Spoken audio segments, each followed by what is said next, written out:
ये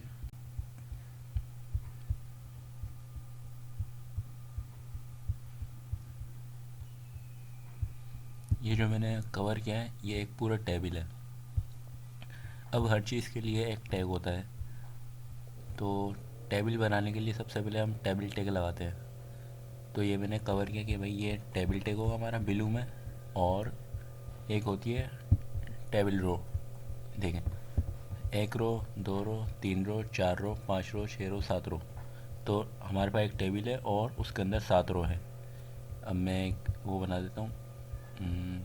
ये हमारे पास एक रो आ गई, सही है। ये रो हमारे पास रो है। अब उसके अंदर कॉलम, रो में कॉलम होते हैं। तो एक एक कॉलम, दो कॉलम, तीन कॉलम, चार, पांच कॉलम है। एक कॉलम ये है, दो कॉलम ये है, और पांच कॉलम, सही है। तो हम इसको कोड में सबसे पहले हम बनाएंगे टेबल। टेबल आ गया, और उसके अंदर जाके देखें टेबल का टैग शुरू हुआ और जाके स्लैश लगा के ख़त्म हो गया टेबल का टैग। जो टैग शुरू होता है वो ख़त्म भी होता है। देन एक टेबल रो बनाएंगे हम। टेबल रो होती है टी आर। टेबल, टी से टेबल और रो, टेबल रो। टेबल रो के अंदर कितने कॉलम है?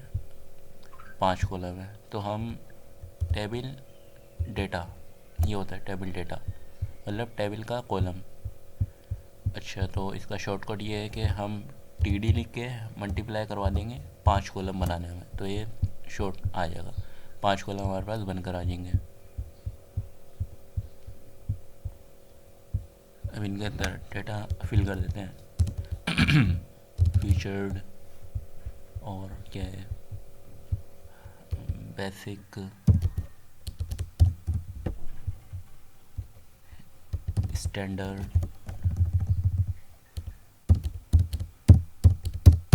स्टैंडर्ड आ गया, और प्रोफेशन,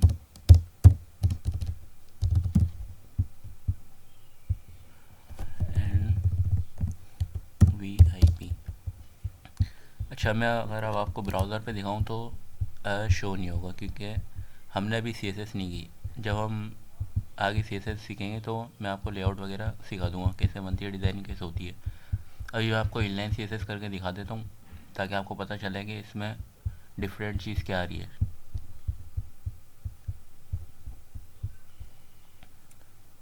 तो सबसे पहले हम देखेंगे कि पहली रो में बैकग्राउंड जो है वो ब्लैक है, और बाकी सारी रो बैकग्राउंड जो है वो उनका बैकग्राउंड नहीं है, ट्रांसपेरेंट है। कि बॉडी का कलर देखें वाइट है, तो हम इस रो को कोई कलर नहीं देंगे। इन रो को तो वो बैकग्राउंड से ही ट्रांसपेरेंट है, तो वो उनका कलर ले लेंगे। अच्छा, तो पहली रो में हम बैकग्राउंड ब्लैक लाएंगे, और पहली रो के अंदर जितना भी टेक्स्ट है ना उनका कलर वाइट होगा। देख रहे हैं आप? हम इनलाइन सीएसएस करेंगे अभी आगे जाके। हम जब सीएसएस सीखेंगे तो सेपरेट एक फ़ाइल बनती है, वहाँ पे हम सीएसएस का सारा कोड लिखेंगे। तो इनलाइन सीएसएस करने के लिए सबसे पहले हम स्टाइल का टैग यूज़ करते हैं, स्टाइल। और हमें क्या चाहिए? बैकग्राउंड चाहिए। तो हम बैकग्राउंड कलर देखें, सारी प्रॉपर्टियाँ शो हो रही है ना, ये सारी प्रॉपर्टी सीएसएस की हैं। तो बैकग्राउंड कलर हम लगाएंगे ब्लैक। अब मैं आपको शो कराता हूँ। ये देखें बैकग्राउंड कलर ब्लैक आ गया। अच्छा, अब ये जो अपना जो टेक्स्ट है वो देखें गायब हो चुका है। क्योंकि गायब इसलिए हुआ क्योंकि टेक्स्ट का कलर भी ब्लैक था, तो बैकग्राउंड के साथ वो मैच कर गया। तो हमें अब टेक्स्ट का कलर जो है वाइट करना पड़ेगा ताकि हमें विजिबल हो। और तो हम जाएंगे कलर, कलर का हम दे देंगे वाइट, ताकि हमें कलर विजिबल हो जाए। देखिए विजिबल हो गया।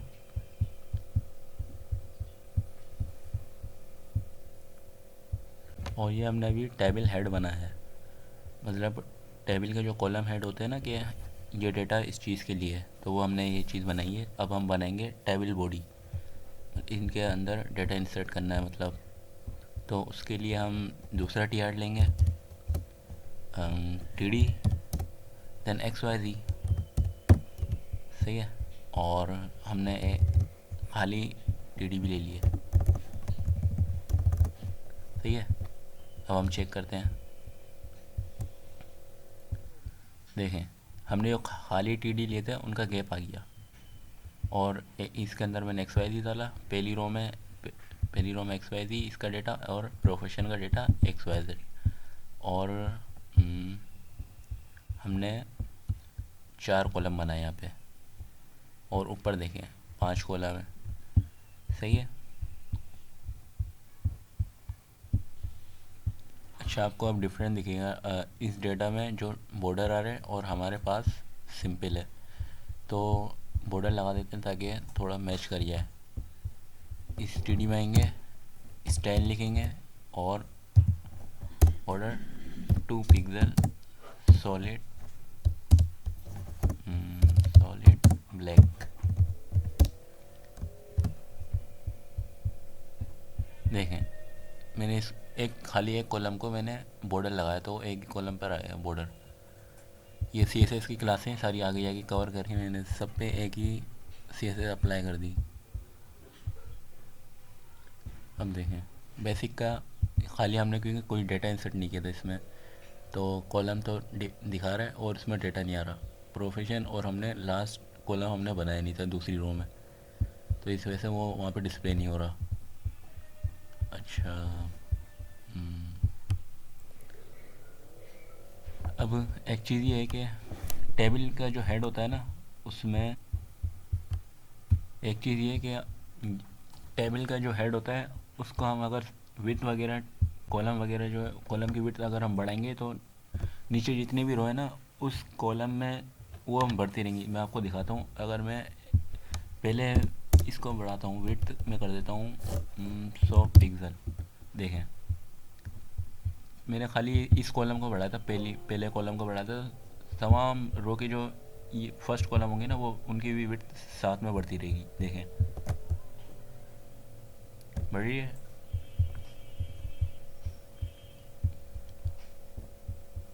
मैं अगर इसको इनलाइन सी एस एस दूँ, विड्थ 100 पिक्सल।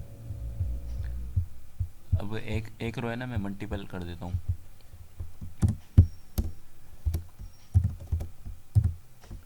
देखिएगा, देखें,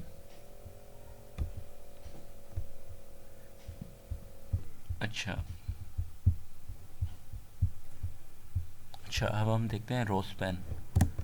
यहाँ पे हम कॉलम पर है, ये टी डी मतलब कॉलम, हमने दिया रो स्पैन 2। अब देखें, रो स्पैन 2 मतलब कॉलम में 2 रो मर्ज करना, मतलब ये रो वाइज मर्ज करना। ये रोज़ होती है और ये कॉलम्स होते हैं, रो वाइज मर्ज करना। अच्छा देखें, इन सब में 4 कॉलम है और सेकंड रो में 5 हो गए। वो क्यों हुआ है देखें। सेकंड रो में हम आते हैं, देखें यहाँ पे खाली 4 दिखा रहा है कॉलम। सही है। अब वो 5 इसलिए दिखा रहा है क्योंकि हमने रो स्पैन मर्ज करवा दिया। इधर ये वाला कॉलम भी इसमें काउंट हो रहा है, ये वाली रो में, इस रो में काउंट हो रहा है वाला कॉलम भी ना। इस वजह से ये कहलाता है रो स्पैन।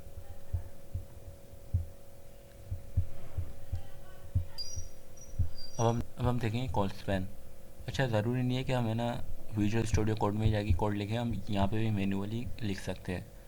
फिर है ना, हमें वो चीज़ वहाँ पे विजुअल स्टूडियो में लिखनी पड़ेगी, फिर जाके सेव करके फिर ब्राउज़र पे शो होती है। हम यहाँ पे ऐसा डिज़ाइनिंग टाइम बचाने के लिए हम यहीं पे सी एस एस कर देते हैं। मतलब जो भी चीज़ हो, यहाँ पे हम आएंगे, ये वाला रो देखें शो भी करवा रहा है कि ये वाला कॉलम पे हम एडिटिंग कर रहे हैं, ब्लू ब्लू दिखा रहा है ना बैकग्राउंड। तो हम यहाँ पे लिखेंगे कॉल स्पैन। देखें कॉल स्पैन शो हो रहा है, टैब दबाएंगे एंड हम बोल देंगे 2 के, इस कॉलम को 2 के हिसाब से कर दो। एक तो इसका खुद का डेटा और दूसरा इसका डेटा। मैं एंटर करता हूँ, देखें